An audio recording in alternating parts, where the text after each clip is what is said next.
स्वागत है आपका यस न्यूज़ कर्नाटका एक्सप्रेस में। मैं आपके साथ शकील अहमद।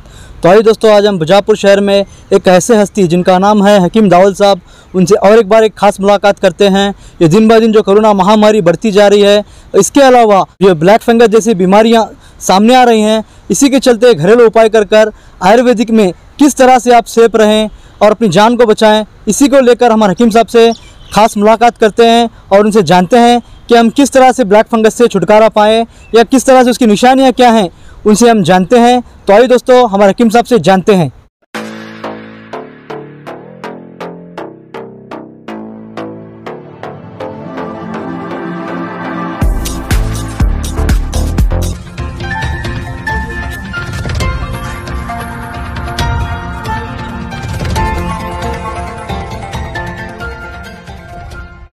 शुरू अल्लाह के नाम से जो निहायत रहम करम वाला है।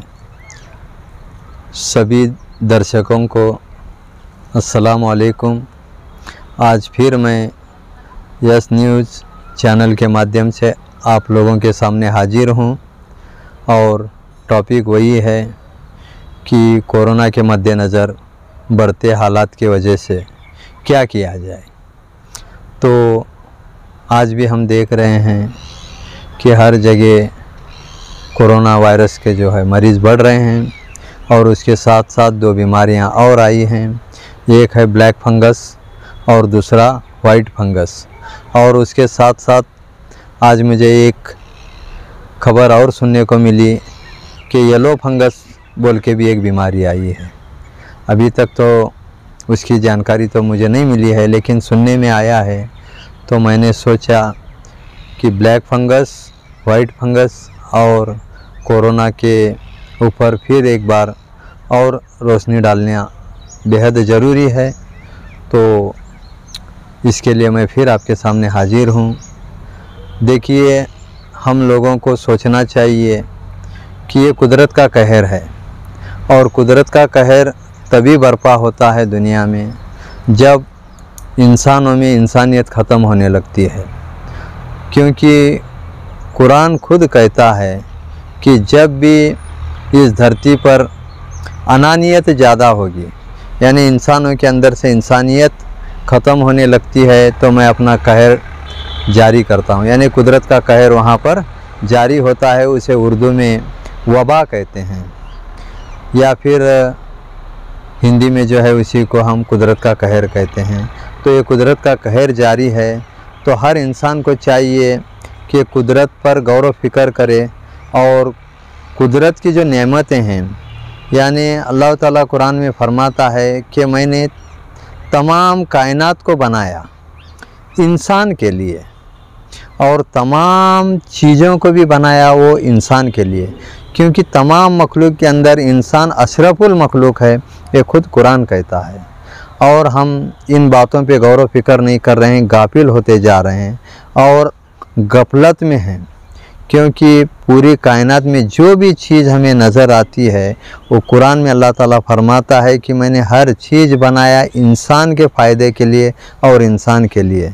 और आज इंसान नाशुक्रा है अल्लाह के जानिब से, यानी अल्लाह की जो नेमतें हैं उन नेमतों पर ही नाशुक्रा है। क्योंकि अल्लाह ताला फरमाता है कि मेरे किन किन नेमतों को तुम झुटलाओगे। तो हमें सोचना चाहिए कि हम किन चीज़ों को या किन नेमतों को झुटला रहे हैं। जैसे कि कुदरत की हर चीज़ इंसान के फ़ायदे के लिए है। इंसान के लिए जब कुदरत ने बनाई है और अल्लाह ताला खुद फरमा रहा है, तो बंदे को चाहिए कि इन चीज़ों पर गौर व फिक्र करे, अपने अना को छोड़े और कुदरत जो चाहती है उसके बारे में हम सोचें। तो कुदरत से मुंह फेरना ही जो है सबसे बड़ी इंसान की गलती है। क्योंकि आज इंसान सोचता है कि मैं सब कुछ हूँ, मैं आज चांद पर भी जाकर आया हूँ, मेरे पास हर टेक्नोलॉजी है, मुझे अब किस बात का डर है, मुझे किस बात की कमी है। तो बेशक इंसान जो है नाशुक्रा हुआ है, इसलिए कुदरत का कहर है। इसलिए मैं लोगों को पैगाम देना चाहता हूँ, इंसान चाहे कितना भी बड़ा बन जाए वो कुदरत के आगे नहीं जा सकता। कुदरत के कहर से बचना है तो कुदरत को पहले समझना चाहिए और कुदरत की जो चीज़ें हैं उनका शुक्रिया अदा करना चाहिए। जैसे कि मैं बार बार बताते आ रहा हूँ कि जड़ी बूटी जो भी है ये कुदरत की नेमतों में से है। तो इन नेमतों का हमें जो है एहसास करना चाहिए और कुदरत का शुक्रिया अदा करते हुए इन चीज़ों को जो है हमें फॉलो करना चाहिए। जैसे मैंने बताया है कि कोरोना के लिए भी मैं जड़ी बूटी का काढ़ा बताया और ब्लैक फंगस के लिए मैंने एक तेल बनाया है। वो ब्लैक फंगस के लिए तुम उस तेल का अगर इस्तेमाल करेंगे तो तुम्हें डरने की ज़रूरत नहीं। डिस्क्रिप्शन में मेरा नंबर भी है, आप उस नंबर से मुझे कांटेक्ट करके और जानकारी ले सकते हैं। तो मेरा संदेश देने का मकसद यही है कि पैनिक के माहौल में लोगों को, जो डर से जो लोग मर रहे हैं, वो डर से मरने वालों को बचाना, यही मेरा मकसद है। और कुदरत की नेमतों से आगाह करना है, जो बंदे नाशुक्रा हो रहे हैं उनको आगाह करना है। इसके लिए मैं बार बार आपके सामने हाजिर होकर ये बता रहा हूँ।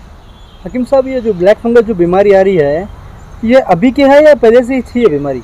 देखिए, ब्लैक फंगस बोल के तो कोई बीमारी इसके पहले नहीं थी, लेकिन स्किन एलर्जी में बहुत सारे बीमारियां थे। जैसे कि खरूज बोलते हैं, नाइटा बोलते हैं, गजकरण बोलते हैं, रिंगार्ड्स बोलते हैं, ऐसे बहुत सारे नाम के अलग अलग बीमारियां थी। लेकिन आजकल एक अलग किस्म की बीमारी देख रहे हैं कि सुनने में तो आया है कि फलां शख्स का दीदा जो है बाहर आया है, आँख का दीदा बाहर आया है। तो ऐसा अलग अलग सुनने में आने के बाद फिर उस पर रिसर्च करना ज़रूरी होता है।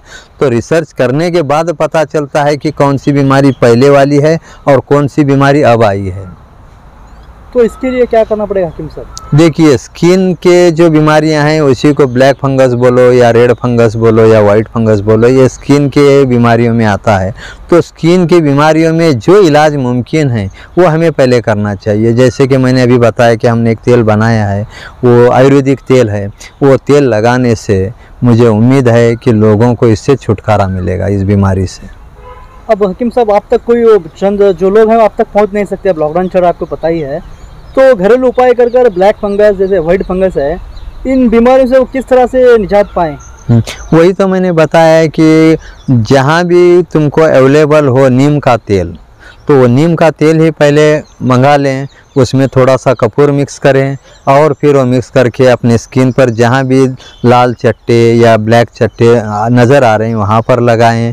वो भी अगर मुमकिन नहीं है तो एलोवेरा, ताज़ा एलोवेरा लें, फिर उसका ऊपर का एक छिलका उतार कर उसके गूदे को थोड़ा सा उस पर जो है हल्दी छिड़क कर, वो जहाँ पर भी वो रेड फंगस हो या ब्लैक फंगस हो या वाइट फंगस नज़र आ रहा है, जिसको ये यकीन है कि मुझे ब्लैक फंगस ही हुआ है, तो वो उस चीज़ का यानी कि वो कंवार का गूदा थोड़ा सा हल्दी छिड़क कर वो अपने चेहरे पे या जहाँ भी उसको चट्टे हैं वहाँ पर अगर वो मसलता है 10-15 मिनट और फिर उसको सादा पानी से धो लेता है तो इंशाल्लाह उसको उसमें राहत मिल जाएगी। ये ब्लैक फंगस जैसी बीमारी हकीम साहब क्यों पाई जा रही है लोगों में भी?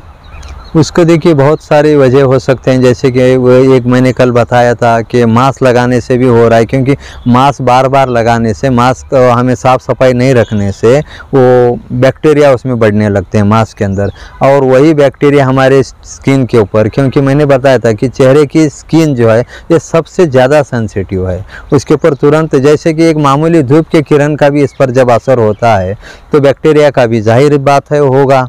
तो उसके लिए क्या है, ये मास्क को एहतियातन जो है साफ़ सुथरा डेली धोया हुआ यूज़ करें, साफ़ सुथरा यूज़ करें और वक्तिया तौर पर यूज़ करें। और जब भी अपने को महसूस हो कि मेरे को स्किन एलर्जी नज़र आ रही है तो जो भी आयुर्वेदिक नुस्खा है, जड़ी बूटी वाला है या जो भी तेल वगैरह है, उसका पहला इस्तेमाल करें और उससे राहत पा लें। और एक बात हकीम साहब, आप बोले कि अभी वो ब्लैक फंगस जैसी बीमारी में लोग आँखें बाहर आना, कान का बाहर आ जाना, तो इस मौके पर वो क्या कर सकते हैं? देखिए, कोई भी चीज़ तुरंत इमीडिएट ऐसा नहीं है कि अभी वो तुरंत ऐसा आग बाहर आई है और फिर पता चला, ऐसा तो नहीं होता है। 2-4 दिन तो उसको लगते ही हैं, पहले कालापन दिखना या लाल आग का दीदा लाल होना, फिर सूज जाना, ऐसा तो सिम्टम्स पहले नज़र आते ही हैं। तो वही मैं कह रहा हूँ कि उसमें घबराने के बजाय जितना जल्दी हो सके उस पर ट्रीटमेंट कर लें। यानी कि अगर नज़दीक का डॉक्टर है तो डॉक्टर से सलाह ले, अगर नज़दीक में कोई हकीम है तो हकीम से सलाह ले, या फिर आपके न्यूज़ के माध्यम से आप हमारा नंबर डिस्क्रिप्शन में दे ही रहे हैं, तो वो मुझे कांटेक्ट करके भी पूछ सकते हैं, तो मैं उनको वहाँ तुरंत कोई ना कोई सॉल्यूशन बता सकता हूँ। तो बेहतर है कि घबराने के बजाय वो अपना पर्याय जो भी पर्याप्त है उन चीज़ों को इस्तेमाल करें। कि आप कह रहे हैं कि वो मतलब उसका इमीडिएटली आँख तो बाहर नहीं आने वाली उसकी जी, तुरंत तो कोई चीज़ नहीं, असर में ही वो अब अगर कुछ आपके बताए हुए नुस्खे अगर यूज़ करेंगे तो उसमें आपको ठीक जी जी जी। इसमें अभी डॉक्टर भी बहुत सारे इसमें लगे हुए हैं, कोशिश कर रहे हैं, और हकीम लोग, यानी हर जगह जो है इसके ऊपर रिसर्च भी चल रही है, इलाज भी चल रहा है। तो उसके साथ साथ मैं भी लोगों को बता रहा हूँ, तो डर के बजाय, दहशत में आने के बजाय अगर वो तुरंत जो है उसका सॉल्यूशन निकाल कर या कोई नज़दीक से उसका सही इलाज अगर करवा लेते हैं तो उम्मीद है कि उसको कोई घबराने की बात नहीं है। अच्छा हकीम साहब, तो और ये सब बढ़ते दिन ब दिन ये बढ़ते ही जा रहा है, लोगों में दिन ब दिन ज़्यादा ही पाया जा रहा है। तो बीजापुर में भी इसके काफ़ी सारे पेशेंट हो चुके हैं अभी। तो क्या ये मतलब ये होना ही नहीं तो क्या करना है इसके लिए? इसीलिए मैं कई बार अभी आपके न्यूज़ के माध्यम से बता चुका हूँ कि ये कुदरत की जो चीज़ें हैं जिसको हम जड़ी बूटी कहते हैं, और उसी का दूसरा नाम है अनाज, या फिर उसको और एक नाम दिया है, यानी जो दुकान से, किराना माल के दुकान से जो चीज़ें लाते हैं उसको हमने नाम रख दिया अनाज, और जो सब्जियों के मंडी से जो चीज़ें लाते हैं उसको हमने नाम रख दिया सब्जियां, और फ्रूट के दुकान में से लाए उसको हमने नाम रख दिया फल या फ्रूट। तो है तो ये सब जड़ी बूटी ही। तो इसका सेवन सही वक्त पर सही तरह से अगर करेंगे तो इंसान की इम्यूनिटी जब बढ़ेगी तो कोई भी बीमारी के संक्रमण जो होना है वो तुरंत रुक जाएगा। इम्यूनिटी बढ़ाना ज़रूरी है और संक्रमण से बचना ज़रूरी है। शुक्रिया हकीम साहब, आज के लिए जानकारी देने के लिए आपका बहुत बहुत। जी, आपका भी शुक्रिया। ಯಾವುದೇ ಹೊಸ ಸುದ್ದಿಯನ್ನ ನೋಡಲು ನಮ್ಮ ಎಸ್ ನ್ಯೂಸ್ ಕರ್ನಾಟಕ ಎಕ್ಸ್‌ಪ್ರೆಸ್ ನ ನೋಡ್ತಾ ಇರಿ, ಹಾಗೆ ನಮ್ಮ ಚಾನೆಲ್ ನ ಸಬ್ಸ್ಕ್ರೈಬ್ ಮಾಡಿ, ಬಾಜು ಇರುವ ಬೆಲ್ ಐಕಾನ್ ಅನ್ನ ಕ್ಲಿಕ್ ಮಾಡಿ, ಹಾಗೆ ನಮ್ಮ ಚಾನೆಲ್ ನ ಲೈಕ್ ಮಾಡಿ, ಶೇರ್ ಮಾಡಿ. ನಮ್ಮ ನಡೆ ಸತ್ಯದ ಕಡೆ.